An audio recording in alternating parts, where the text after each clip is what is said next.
Hello learners, कैसे हो आप लोग। Welcome to my channel concept book. मेरा नाम है शाश्वत द्विवेदी और आज की वीडियो में हम बात करेंगे मोशन के बारे में। ये क्लास 9th फिजिक्स का चैप्टर है। तो चैप्टर का नाम है मोशन। अब इसके बारे में समझते हैं कि अगर टाइम के हिसाब से कोई पार्टिकल अपनी पोजीशन चेंज कर रहा है, when A particle changes its position with respect to time. जब कोई पार्टिकल टाइम के हिसाब से अपनी पोजीशन चेंज कर रहा है तो हम ये कह सकते हैं कि वो पार्टिकल मोशन में है। या फिर एक और डेफिनेशन हो सकती है। और क्या डेफिनेशन हो सकती है? अगर कोई पार्टिकल किसी ए पॉइंट से बी पॉइंट तक जा रहा है, ए पॉइंट से बी पॉइंट तक जा रहा है इन टाइम टी, कुछ टाइम टी लगा रहा है, ए पॉइंट से बी पॉइंट तक जा रहा है, तो ये भी हमारा मोशन ही है। बात सेम ही है, बस कहने का अंतर अलग है, फर्क अलग है, शब्द अलग हो गए। अब अगर कोई पार्टिकल मोशन कर रहा है तो जाहिर सी बात है कि वो कुछ डिस्टेंस ट्रेवल करेगा। मान लिया 1 किलोमीटर किया या 2 किलोमीटर किया, कोई भी डिस्टेंस वो ट्रेवल कर सकता है अगर कोई पार्टिकल मोशन में है। तो यही वो चीज़ है, एक पॉइंट से दूसरे पॉइंट के बीच की दूरी, ये कहलाती है डिस्टेंस। इसकी डिफिनेशन लिखेंगे कि distance is a measurement, distance is the measurement of separation gap between two points.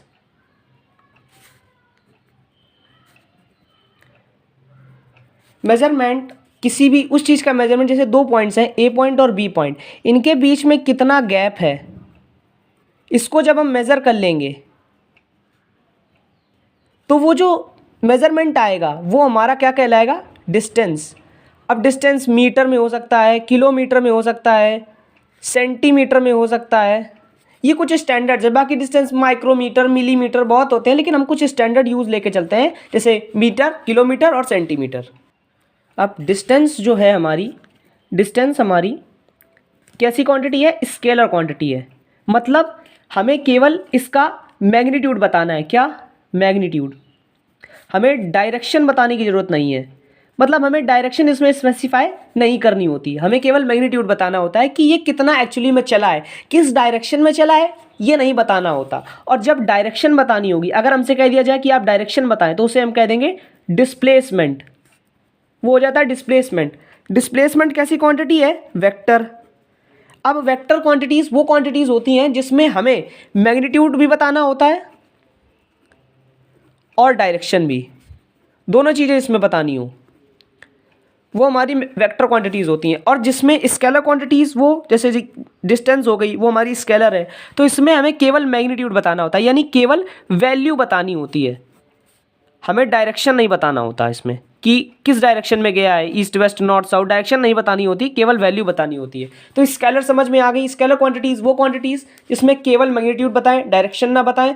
और डिस्प्लेसमेंट वो क्वांटिटीज़, जैसे वेक्टर क्वांटिटीज़ वो क्वांटिटीज़ जिसमें मैग्नीट्यूड और डायरेक्शन दोनों बताई जाएँ, वो होती हैं वेक्टर क्वांटिटीज़।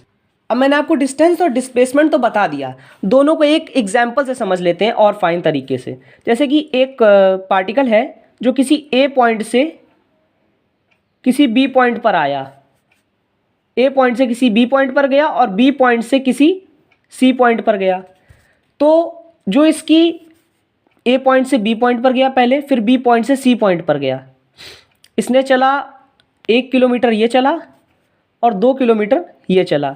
अब कोई हमसे कहते कि इसकी डिस्टेंस क्या होगी, तो वो होगी 3 किलोमीटर। हम ये नहीं कहेंगे कि 3 किलोमीटर ईस्ट गया, 3 किलोमीटर वेस्ट गया, 3 किलोमीटर साउथ गया, हम केवल मैग्नीट्यूड बताएंगे कि 3 किलोमीटर चला है। लेकिन अगर कोई हमसे कह दे कि डिस्प्लेसमेंट बताओ, इसका डिस्प्लेसमेंट कितना होगा, डिस्प्लेसमेंट, तो वो ये वाली डिस्टेंस होगी। ये वाली डिस्टेंस हम कैलकुलेट करेंगे ए टू सी। ए टू सी वो जितना चला है, shortest distance between two points. क्या? Shortest distance between two points, ये हमारी कहलाती है डिस्प्लेसमेंट। यानी हमें शॉर्टेस्ट डिस्टेंस बतानी होगी ए से सी। अब देखा जाए तो ए से बी जाए, फिर बी से सी जाए, तो ये लॉन्गेस्ट हो गई। तो ये हमने टोटल डिस्टेंस बता दी, ए से बी और बी से सी हम हमेशा टोटल वैल्यू बताएंगे, वो डिस्टेंस कहलाएगी। और जो शॉर्टेस्ट वैल्यू बताएंगे डायरेक्ट ए पॉइंट से सी पॉइंट तक गया है, वो हमारी डिस्प्लेसमेंट कहलाएगी। ये वेक्टर क्वांटिटीज होती है। और अगेन मैं बता दूं कि इसमें डायरेक्शन बतानी होगी, क्योंकि डिस्प्लेसमेंट एक वेक्टर क्वांटिटी है, हमें इसमें डायरेक्शन बतानी होगी। मैग्नेटिक